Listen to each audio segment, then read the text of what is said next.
Vous écoutez Un pasteur vous répond, le podcast de Florent Varac, qui vous aide à mieux comprendre la Bible, une question à la fois. La question est posée. Bonjour pasteur, je ne comprends pas pourquoi le Seigneur n'a rien indiqué de plus sur la pratique ignoble qu'est la pédophilie. Je comprends que Dieu est clair dans sa parole, qu'il dénonce toute sexualité en dehors du mariage, et qu'ainsi les enfants se trouvent protégés par sa loi. Mais il n'y a pas de commandement du genre « celui qui couchera avec un enfant sera puni de 3 petits points, car c'est une abomination devant l'Éternel ». Au mieux, si je me fie à Deutéronome 22, un homme qui aurait couché avec une enfant de 6 ans pourrait la marier et ne jamais la divorcer. Et aussi, toujours avec Deutéronome 22, si la marque de virginité d'une jeune femme n'était pas trouvée, la lapidation s'imposerait. Elle aurait peut-être été violée ou incestée dans son enfance sans l'avoir dit à personne. Bon, je me dis que les hommes bienveillants, sensibles et conscients de la grâce de Dieu pouvaient, à l'instar de Joseph, ne pas porter d'accusation contre leur épouse qui dévoilerait une agression passée, peut-être ne pas la répudier. Avez-vous quelques commentaires pour m'éclairer sur ce sujet ? Fin de la question, et waouh, quelle question très glauque, tragique et en même temps d'actualité. Merci de l'avoir posée, et en même temps elle m'a été adressée par un collègue et un ami du site Le Bon Combat, qui m'a demandé de la traiter dans le cadre de Un pasteur vous répond. Alors, il y a plusieurs manières d'aborder cette question très délicate et terrible en réalité. Et je suis reconnaissant que notre internaute ait déjà réfléchi à la Bible en termes de cadre pour essayer de voir et de naviguer cette situation un petit peu particulière.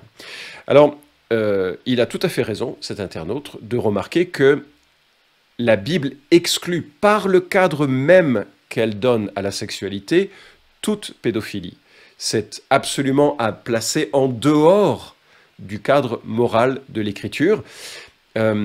Les pratiques sexuelles déviantes sont dans les cultures et dans les périodes de l'histoire extrêmement nombreuses. Elles ne sont pas toutes abordées par l'Écriture et donc l'absence d'une prohibition spécifique ne la rend pas légitime.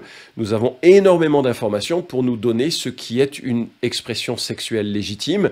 Et c'est vrai que nous n'avons pas de commandement du style « tu ne coucheras pas avec une femme de moins de 16 ans ou un garçon de moins de 16 ans ». Et cela ne nous permet pas pour autant d'imaginer que ce soit acceptable. D'accord ? Bon. Alors maintenant, on va regarder un petit peu de quoi on parle quand on parle de pédophilie et de voir quand même s'il n'y a pas d'autres choses à dire. Et notamment, j'aimerais reprendre ce qui est dit de Deutéronome 22.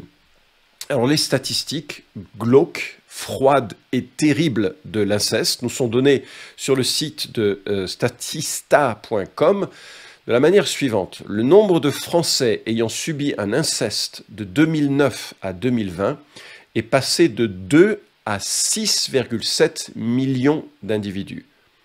Donc, en 10 ans, le nombre de victimes d'inceste et d'actes de pédophilie, notamment, a été multiplié par 3. Alors, soit à cause ou grâce à un phénomène de libération de la parole, soit à cause de l'influence de la pornographie qui oriente, suscite, génère des passions de plus en plus en dehors d'une sexualité normale. Alors, je note que les actes de pédophilie touchent principalement le cadre familial ou élargi, cadre familial étroit ou élargi. Pour 51% des victimes, selon le même site, et 12% des cas de pédophilie ont lieu dans un cadre amical festif, 9 dans le cadre d'activités extrascolaires et 6% dans les établissements scolaires. Il y a 9% qui ne peuvent pas être recensés. Alors, je ne peux pas citer ces chiffres sans parler de l'horreur que ça représente dans une vie. Et en tant que pasteur, j'ai dû accompagner un certain nombre de victimes de cette blessure qui est terrible, qui est durable, même si, grâce à l'Évangile, il y a parfois des éléments de reconstruction encourageants, mais qui n'effacent pas une cicatrice qui est profonde et douloureuse. Alors, ce podcast n'aborde pas la question de la victime, n'aborde pas la question de la reconstruction.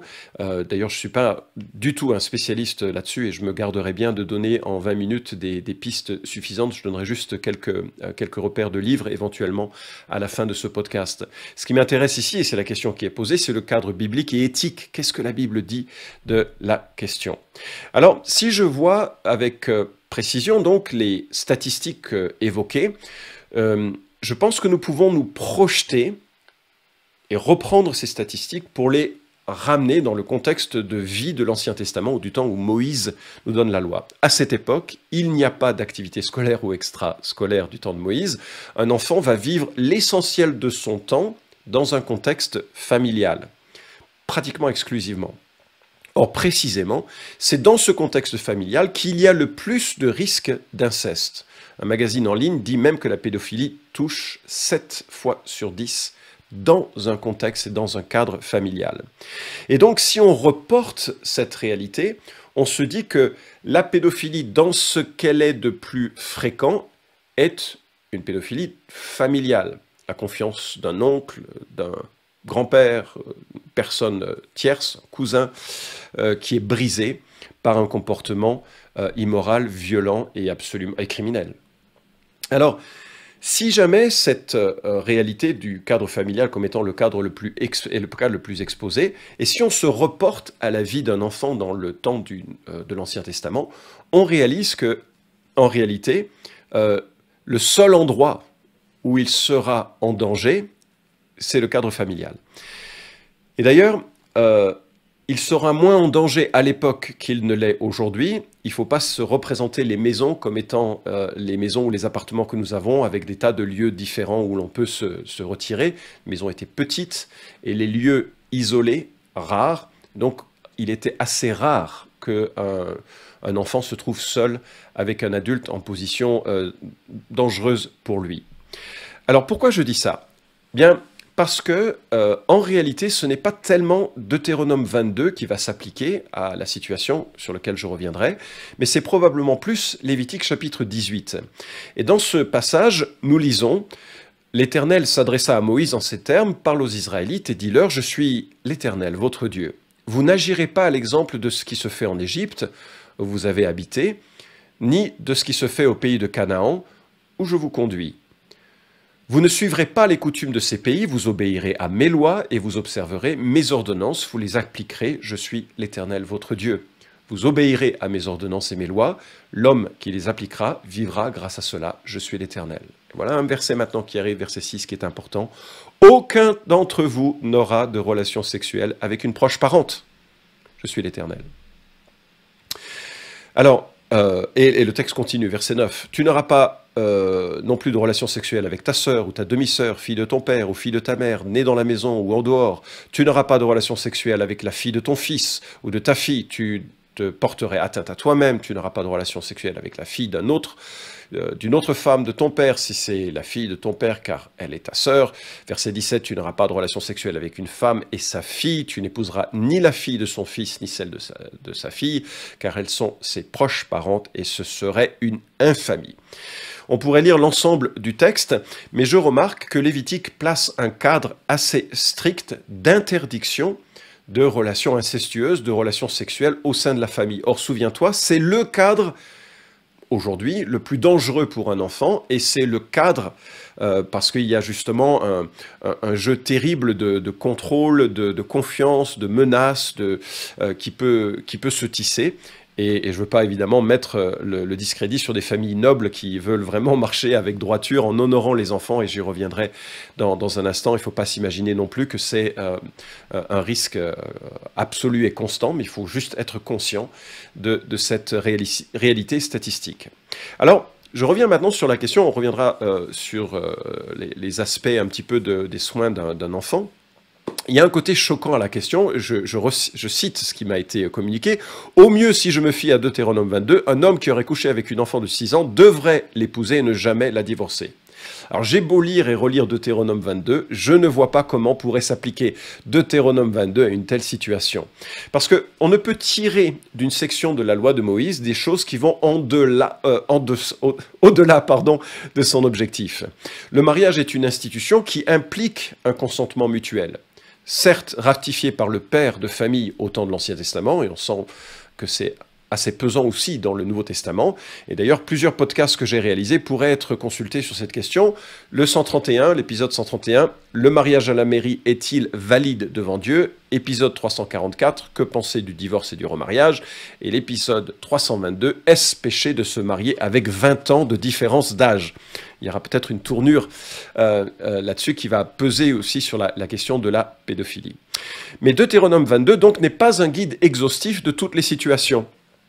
Et si je le considère dans le détail, la deuxième moitié de Deutéronome 22 cherche surtout à réguler des situations injustes. Un homme qui accuserait faussement une femme d'immoralité doit payer 100 pièces d'argent. On se dit 100 pièces d'argent, on pense peut-être 100 €, c'est pas très grave. Mais en fait, ça semble être proche de 16 années de salaire. La somme est c'est immense.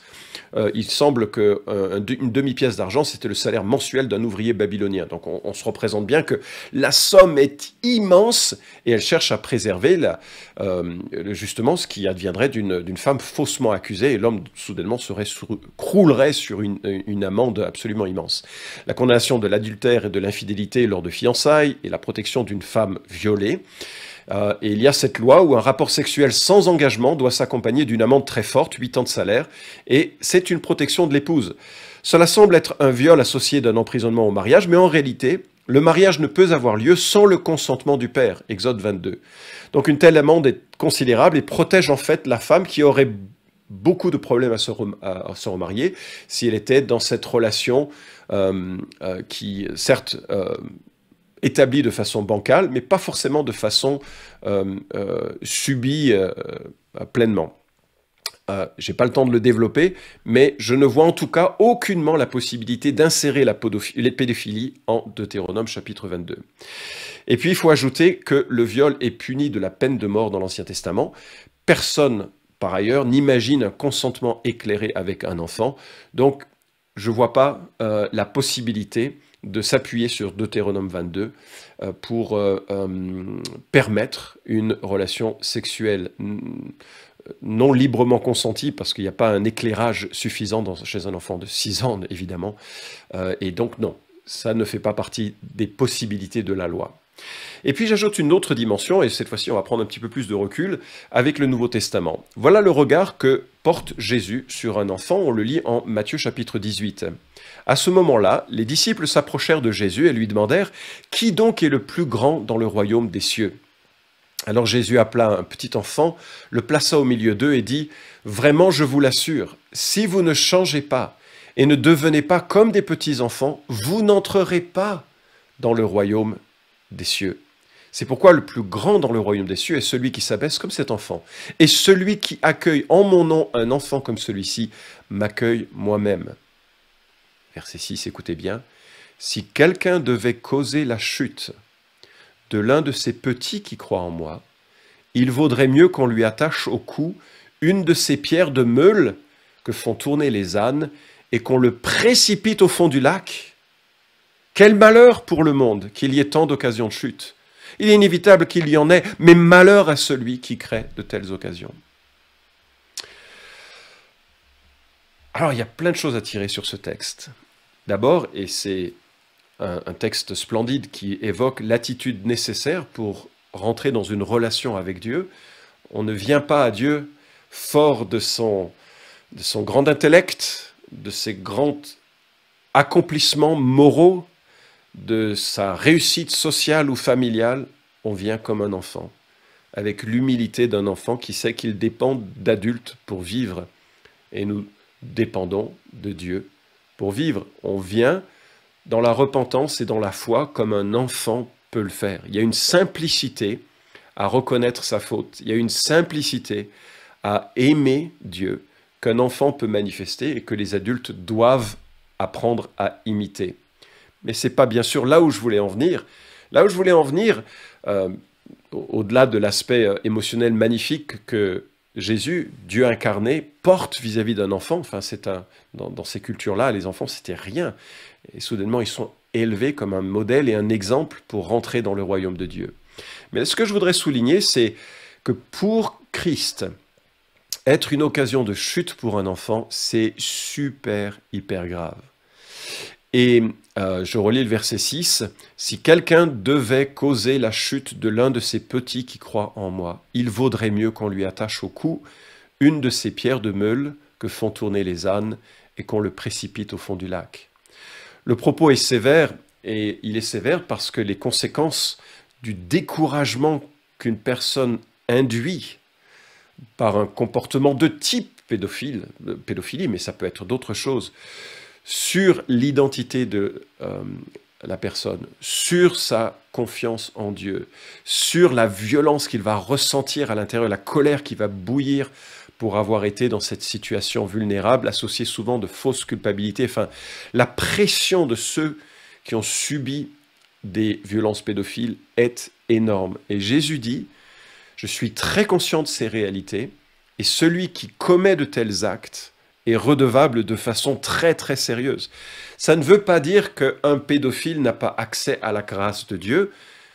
Il a accès à la grâce de Dieu, même si il doit payer les conséquences de ses actes face à la justice humaine, et il devra être plus jamais seul avec un enfant pour éviter que ne se reproduise ce qui a été l'expression d'une perversion.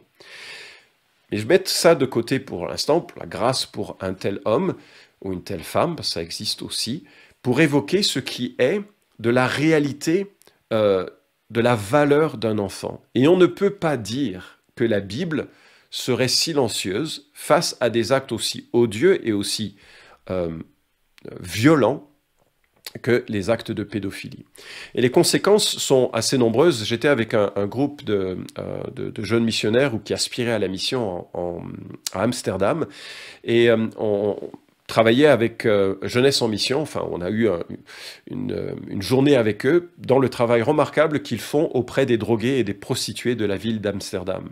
Et avant de partir la nuit auprès des prostituées et de leurs clients en groupe, on était dans un environnement où on pouvait discuter de la foi, on nous a proposé un film sur le trafic des blanches, des femmes. Je ne peux pas vous dire à quel point j'avais envie de vomir devant ce qui était exposé dans différents coins du monde et également aux portes de nos villes. Mais il y a un témoignage qui m'a marqué, c'est le témoignage d'un proxénète qui se réjouissait des oncles et des grands-pères qui avaient violé les jeunes parce que cela faisait une excellente matière première pour la prostitution. Et voilà, c'était à vomir. Donc on ne peut pas imaginer que de tels comportements qui brisent la confiance, l'identité sexuelle, l'identité relationnelle, qui brisent même parfois, mettant un obstacle dans une confiance en Dieu parce que la personne, dans sa situation la plus vulnérable, a fait l'objet de violences terribles, on ne peut pas imaginer que la Bible l'ignore. Elle ne l'ignore pas, et pour Dieu, c'est tellement important que celui qui commet de tels actes, il vaut mieux qu'il lui arrive le pire. Une mort par noyade immédiate. Alors, il y a peut-être parmi ceux qui m'écoutent des gens qui sont sujets à des passions pédophiles, peut-être ne sont jamais passés à l'acte, et je l'espère. Ma supplique, c'est d'aller voir un conseiller susceptible de vous aider avant de passer à des actes dont les conséquences sont terribles. Elles seront terribles pour vous, pour ceux que vous violenterez, et pour la société en général. Et puis il y a peut-être aussi des gens qui écoutent ce podcast et qui sont meurtris ou ont été meurtris par des actes pédophiles.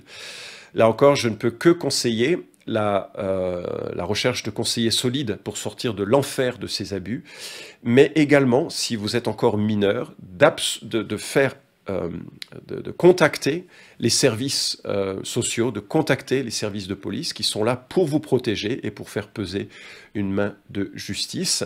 Et ce serait totalement légitime, même si c'est quelqu'un qui, par ailleurs, vous aimez, que vous côtoyez. Une amie a écrit un témoignage bouleversant de son chemin face à l'inceste. Christiane Berville, « Les petites fleurs ne meurent jamais », disponible chez Urania. Je vous recommande la lecture, c'est bouleversant, c'est disponible en e-book, en PDF, et vraiment touchant. Et puis je vous recommande aussi le livre de Joni Eareckson Tada, « Quand Dieu pleure ». une femme qui a vécu 50 ans sur une chaise roulante. C'est publié chez Impact.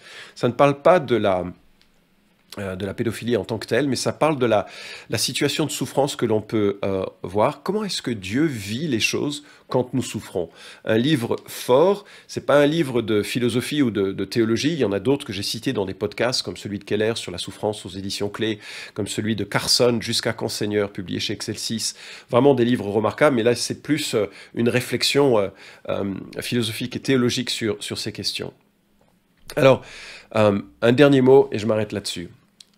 Quand Dieu regarde le monde, il voit tout ça. Il voit les guerres, il voit les violences, il voit les viols, il voit les incestes, il voit les trahisons, il voit les colères, il voit les meurtres, il voit les vols, il voit les destructions qui ont lieu avec la drogue, il voit tout ceci. Et le jour vient où il mettra un terme à l'ensemble des péchés du monde. Ça s'appelle l'avènement de Christ et de son ère éternelle. Et ce jour-là, il y aura un jugement complet de tous les pécheurs. Aujourd'hui, ce que Dieu fait, c'est qu'il a envoyé son Fils Jésus-Christ, il y a 2000 ans, pour mourir pour nos péchés. C'est-à-dire que devant les champs de bataille, il plante une croix, et sur cette croix, il crucifie son propre Fils, qui accepte d'être crucifié. C'est pour ça qu'il est venu, il est l'agneau de Dieu qui porte les péchés du monde. Et que l'on soit victime du péché des autres à petite échelle ou à grande échelle, que nous ayons commis des petites fautes ou des grandes fautes, le même appel nous est donné de venir à la croix pour reconnaître nos fautes, nous en repentir et exprimer notre confiance et notre foi que lui a porté notre culpabilité, que lui est capable de nous renouveler, quel que soit notre passé, y compris dans un passé aussi terrible que celui que j'ai pu évoquer. Mais cela nous montre aussi que pour résoudre le problème du mal, et en nous tendant une main, Dieu a goûté la souffrance. Il n'est pas le Dieu qui nous regarde du ciel et envoie une carte en disant « Je sais que tu souffres, bon courage ». Il est le Dieu qui est devenu homme et qui a connu la souffrance, le rejet, la violence, la violation de son être, lui qui était juste, pour nous sauver. À jamais on pourra l'accuser d'être indifférent à la souffrance parce qu'il l'a goûté. L'ayant goûté, il est aussi capable de nous secourir au milieu des souffrances les plus terribles, avec cette promesse que lorsqu'il reviendra, il jugera les méchants qui ont fait du mal et qui ne s'en sont pas repentis, et il essuiera toute larme de ceux et de celles qui lui ont fait confiance et qui ont cheminé avec lui. J'espère que ce podcast répond à la question difficile et douloureuse qui a été évoquée. Cet épisode vous a édifié ? Alors merci de le liker ou de le partager pour que d'autres puissent en profiter. Pensez aussi à vous abonner à la chaîne d'Un Pasteur vous répond pour ne manquer aucun des prochains épisodes. Enfin, si vous avez une question à poser à Florent Varac, écrivez-lui directement sur contact@toutpoursagloire.com.